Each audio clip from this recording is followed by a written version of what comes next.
Hello friends, नमस्कार। जय माता दी, राधे राधे, श्री हरिदास।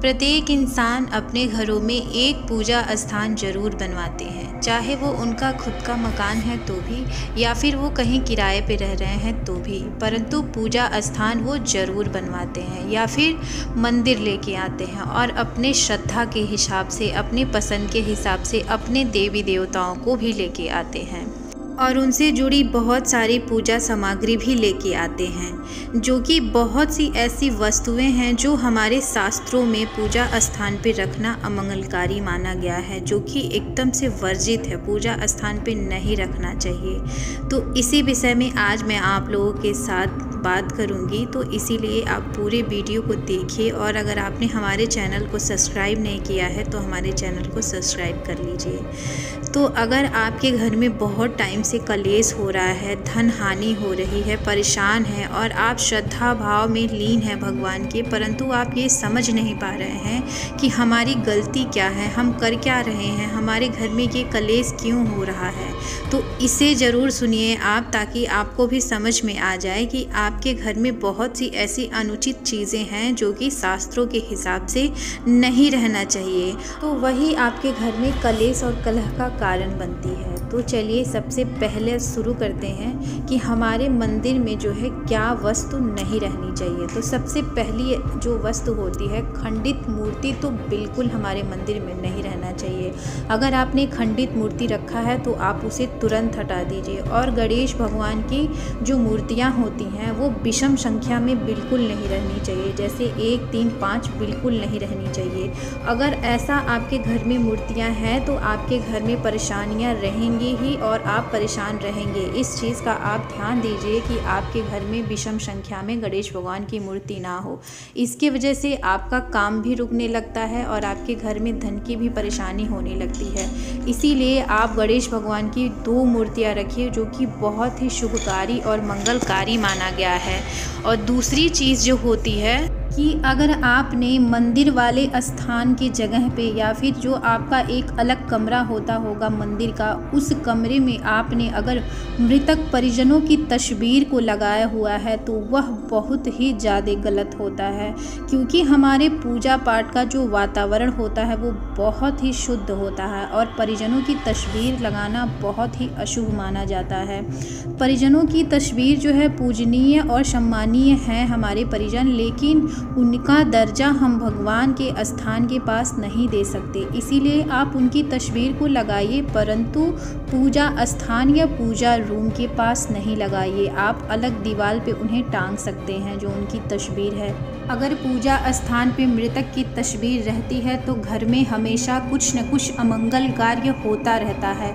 जो भी शुभ कार्य होता है उस कार्य में विघ्न जरूर पड़ जाता है। तो इसीलिए आप मृतक की तस्वीर या साधु संतों की भी तस्वीर अपने पूजा स्थान पे बिल्कुल नहीं लगाइए। दूसरी चीज़ यह है कि कभी भी शनि देव की मूर्ति को अपने पूजा स्थान में नहीं रखना चाहिए, ना ही उनकी तस्वीर और ना ही उनकी मूर्ति को, क्योंकि शनि देव का जो दृश्य है, जो दृष्टि है वो श्रापित है। क्योंकि शनि देव से नज़र मिलाने मात्र से ही शनि देव का जो नेत्र है उनका आपके ऊपर पड़ने से ही आपका जो है 7.5 शुरू हो जाती है। इसीलिए कभी भी शनि देव का पूजन या शनि देव की तस्वीर को अपने घर में पूजा स्थान में नहीं देना चाहिए। शनि भगवान की अगर आप पूजा करना चाहते हैं तो आप मंदिर में जाइए और शनि देव की पूजन करिए, परंतु मंदिर में भी जाके सीधे शनि देव के सामने नहीं देखना रहता है, क्योंकि शनि देव का जो नेत्र है वो बहुत ही तेज और विशाल माना गया है।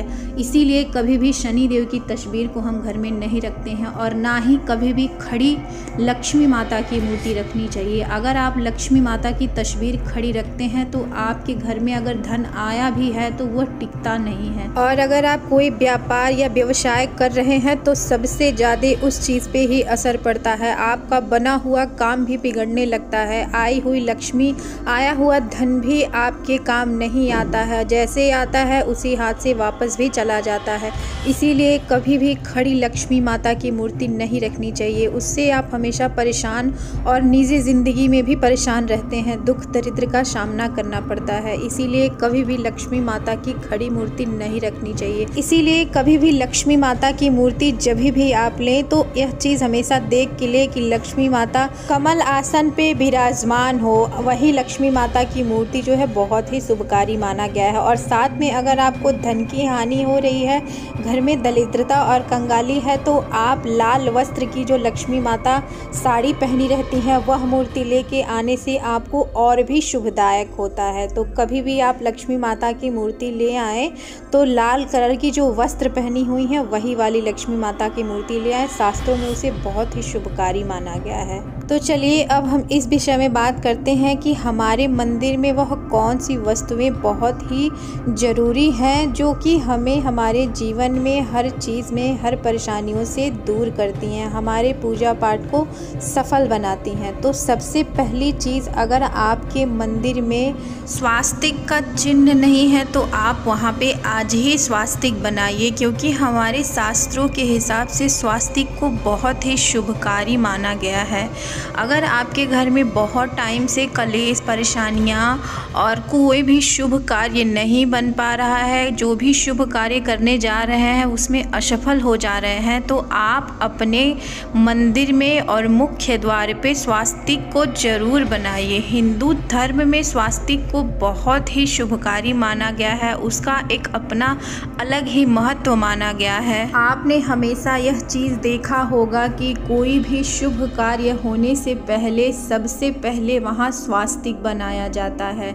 चाहे कोई भी छोटा या बड़ा पूजन या शुभ कार्य हो, सबसे पहले स्वास्तिक को बनाया जाता है, क्योंकि स्वास्तिक को बहुत ही शुभ और गणेश भगवान का प्रतीक भी माना जाता है। वास्तु शास्त्र के हिसाब से जिसके घर में वास्तु दोष होता है वह स्वास्तिक को जरूर बनाएं।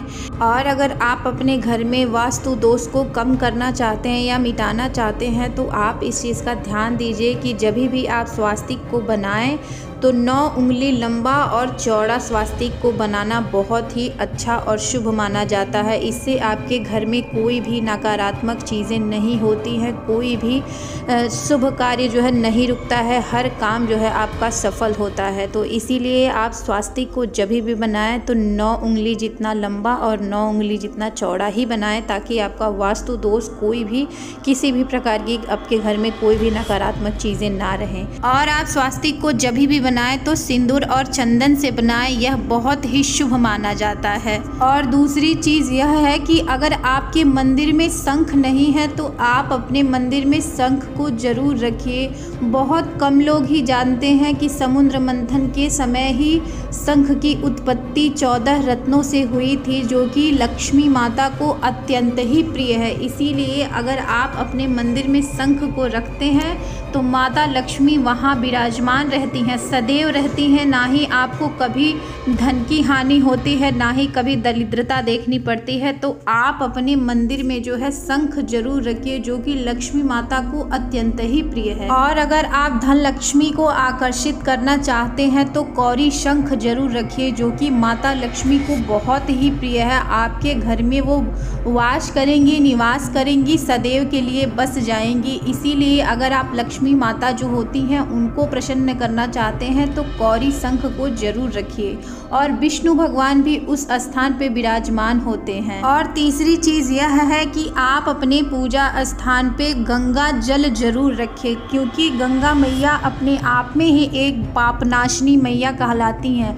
जिस घर में पाप का नाश हो रहा है उस घर में सभी देवता जो है विराजमान रहते हैं, सभी देवता आते हैं, प्रसन्न रहते हैं। इसीलिए आप अपने पूजा स्थान पे गंगा मैया जो है गंगा जल वहाँ पे जरूर रखें। लेकिन आप कुछ खास बातें हैं, इन सब बातों का भी ध्यान रखें। कई बार सब लोग गंगा जल तो अपने पूजा स्थान पे रखते हैं, परंतु इस बात का आप विशेष ध्यान दीजिए कि गंगा जल प्लास्टिक के बर्तन या प्लास्टिक के डब्बे में बिल्कुल ना रखें। कभी भी आप रखें तो तांबे, चांदी या कोई भी ऐसा पात्र हो जो पवित्र हो, कांच की शीशी में भी रख सकते हैं, परंतु प्लास्टिक के चीज़ों में बिल्कुल नहीं रखना चाहिए, क्योंकि गंगा मैया है और इस तरह के पात्र में रखने से गंगा मैया का जो है अपमान होता है। इसीलिए आप इस बात का खास ध्यान रखिए कि आप जब भी गंगा मैया को रखिए तो नीचे आप लाल कपड़े का आसन रखिए, और जिस भी पात्र में आप रख रहे हैं ध्यान दीजिए, या फिर तांबा चांदी या फिर वो कांच ही क्यों ना हो, लेकिन आप उनको भी उतना ही विशेष सम्मान दीजिए जितना आप सभी देवताओं की पूजन करते हैं। उनका भी पूजन आप रोज करिए, रोज घर में छिड़काव करिए। उस घर में पाप नाश हो जाता है, घर में पवित्रता आती है, और जिस घर में पवित्रता हो वहाँ पे लक्ष्मी जी सदैव के लिए विराजमान हो जाती है। उस घर में किसी भी प्रकार की कोई नकारात्मक चीज़ें नहीं रह जाती है, सभी देवी देवता वहाँ वास करते हैं। तो अगर आज आपको हमारी जानकारी अच्छी लगी है तो हमारे चैनल को लाइक, शेयर और सब्सक्राइब जरूर करें। जय माता दी। राधे राधे। श्री हरिदास।